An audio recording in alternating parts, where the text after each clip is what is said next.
Саламатсыздар құрметті оқушылар. Біз бүгін 8-ші сыныптың есептерін шығаруды әрі қарай жалғастырамыз.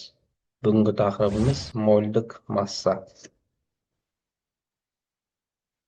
Жалпы бұл тақырыпта 4 есеп бар екен, соның алғашқы екеуіне назар аударайық. Бұл жерде екі сурет берілген. Біреуі бірінші есепке, екіншісі сәйкесінше екінші есепке арналған. Бірінші суретте 100 грамм су беріледі. Яғни тараздағы судың массасы бойынша оның зат мөлшерін және молекула санын анықтаңдар дейді. Бұл жерде тек судың массасы көрсетілген деп есептейміз.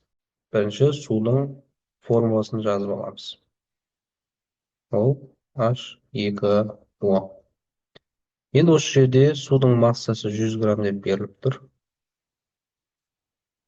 Әрі қарай біз осы судың молекулалық массасын есептейміз. Молекулалық масса су тең болады 2 атомдық масса сутек көбейтілген атом қосылған атомдық масса оттек тең. 2 атомдық масса дейтін себебіміз бұл жерде сутектің саны 2 болып тұр, сондықтан 2-ні алдына шығарамыз. 2 көбейтілген 1 дегеніміз сутектің атомдық массасы, ал оттек 16-ға тең дейміз. 2-ге 1-ді көбейтсек 2 шығады, ары қарай 16-ға қосатын болсақ, бұдан 18 грамм бөлінген моль шығады. Енді зат мөлшерін есептеу үшін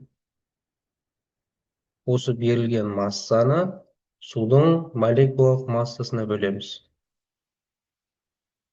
Яғни 100 граммды бөлеміз 18 грамм бөлінген мольге. Бұдан қазір есептейміз. 100 бөлінген 18. 100-дік мәнмен ала береміз. 5,155 моль шығады деп есептейміз.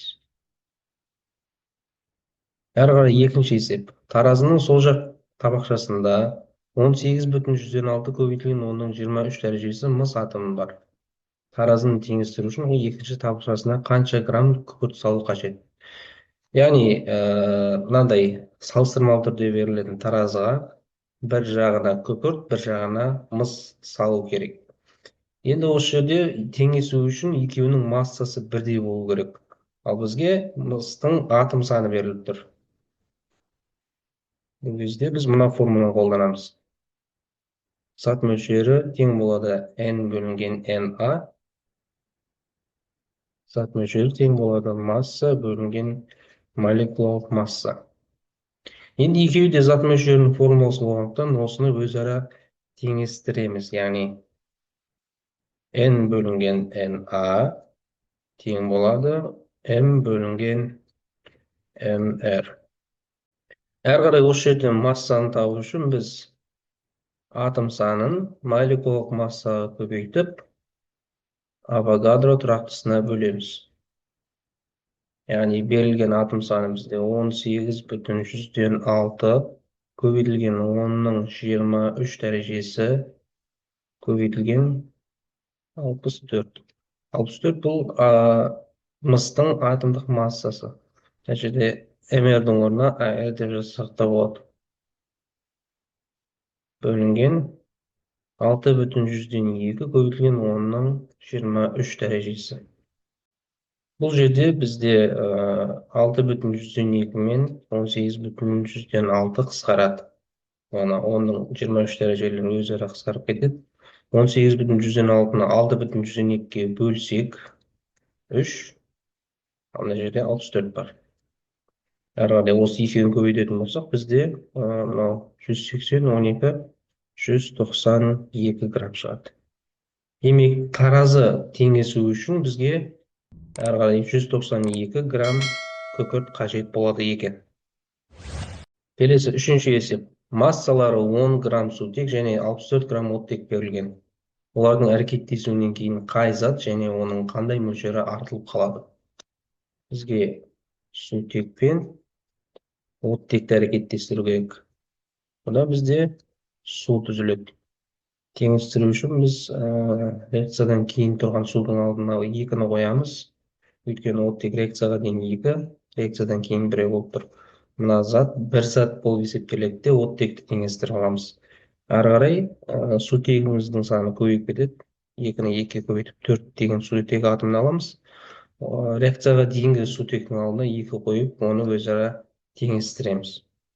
Енді бізге осылардың үстіне массаларын жазып шығу керек. 10 грамм сутек, 64 грамм оттек.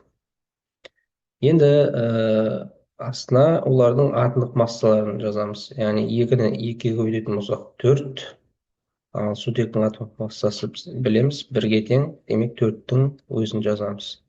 Бұл жерде 4 грамм моль сутек болады, ал оттек 16-ға тең, 2-ге көбейтіп 32 грамм моль деп жазамыз. Әрі қарай біз екеуінің зат мөлшерін есептеп көреміз. Зат мөлшері сутек тең болады 10 бөлінген 4. Бұдан бізде 2,5 моль шығады.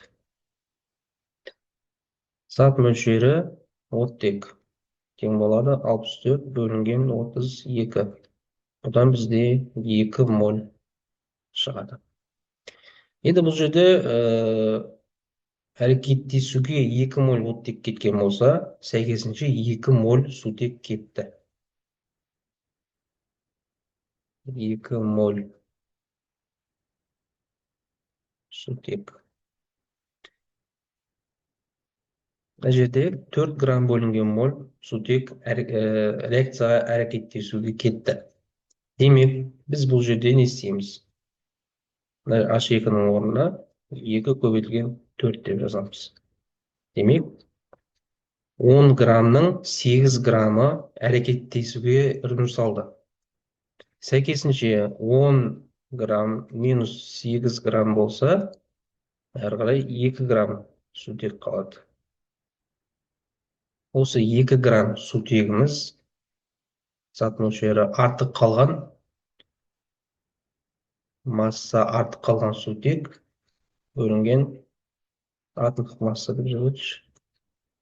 H2 тең 2 бөлінген 2 тең болады 1 моль. Яғни артық қалған сутектің зат мөлшері бізде 1 мольге тең деп шығарамыз. Әрі қарай кестені дәптерге сызып толтырыңдар дейді. Мынадай кесте берілген. Осы жердегі бос орындарды біз толтыруымыз керек. Мынадай 5 зат беріледі. Бұл сутек, екіншісі аммиак, үшіншісі алюминий сульфаты, төртіншісі көмір қышқыл газы,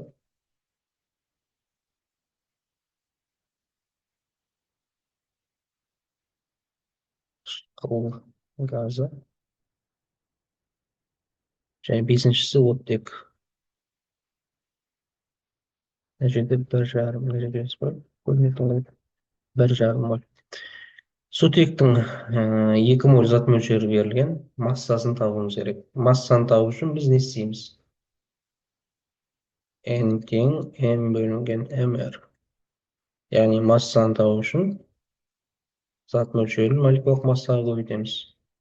Демек, H2 деп жазылды, сәйкесінше 2 грамм бөлінген моль болады ол. Сол 2-ні 2-ге көбейтеміз, мына жерге массасы шығады. Бұл 4 грамм. Бөлшектер саны. Зат мөлшері тең болады N бөлінген NA. Яғни атом саны табуымыз керек. N-ді табу үшін біз зат мөлшерін көбейтеміз Авогадро тұрақтысына. Сәйкесінше 2-ні көбейтеміз 6,2-ге, N-і 6,2 көбейтілген 10-ның 23 дәрежесіне тең. Демек, бұл жерде 12,4 көбейтілген 10-ның 23 дәрежесі атом саны деген сөз. Аммиак зат мөлшерін табуымыз керек. Мына жерде масса берілген 51 бөлінген 17 болады. Өйткені азот 14-ке тең, сутек 1-ге тең. Бірақ мына жерде 3 сутек бар. 14-ке 3-ті қосамыз, 17 болады. 51-ді 17-ге бөлсек, 3 моль шығады. Осы зат мөлшері арқылы оның бөлшек санын таба аламыз. 3 көбейтілген 6,2, ол бізде 18,6 береді. Көбейтеміз 10-23 дәрежесіне. Әрі қарай алюминий сульфатының бізде керісінше бөлшектер саны берілген. Сол арқылы зат мөлшерін әрі қарай массасын тауып аламыз. 1,806. Мына жерде байқасаңдар бір үтір солға қарай жылжып тұр. Мына жерде 3 моль болған болса, демек мына жақта 0,3 моль болады. Яғни 1,806-ны 6,2-ге бөлеміз. Оның 23 дәрежелері өзара қысқарып кетеді деп, мына жерден 0,3 моль шығады. Әрі қарай біз осы зат мөлшері арқылы алюминий сульфатының массасын есептейміз. Ол үшін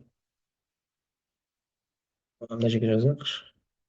0,3 көбейтілген 342 болады. Алюминий бізде 27-ге тең 2 көбейтеміз 54 болады.